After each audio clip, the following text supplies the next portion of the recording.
பாருங்க, ஆண்டவர் என்னையை எப்படி ஆசீர்வதிக்கணும்னு நினைக்கிறாரோ அதே மாதிரி தான் இங்கே இருக்கிற ஒவ்வொருவரையும் என்னையை எப்படி உயர்த்தணும்னு நினைக்கிறாரோ அது மாதிரி தான் தம்முடைய பிள்ளைகள் ஒவ்வொருவரையும் உயர்த்த நினைக்கிறார். இன்னைக்கு ஆண்டவர் யார் மேலேயாகிலும் பாரபட்சமாக இருப்பாரா அப்படின்னா யார் மேலேயும் பாரபட்சமாக இருக்க மாட்டார். ஒருத்தர் மேலே அன்பு கூட, ஒருத்தர் மேலே அன்பு குறைவு, அப்படி இல்லை.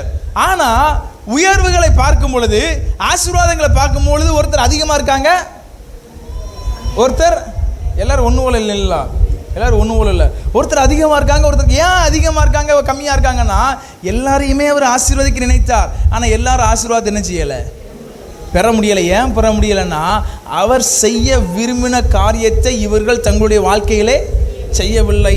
அல்லேலூயா சொல்லலாமா? அதனால் பாருங்கள், நம்முடைய வாழ்க்கையிலே ஆண்டவருடைய சித்தத்தை செய்கிறோமா? இன்றைக்கி நான் செய்கிறது தேவனுடைய சித்தமா? இன்றைக்கி நான் இங்கே போகிறது தேவனுடைய சித்தமா? இன்றைக்கி நான் இப்படி பேசுனது தேவனுடைய சித்தமா?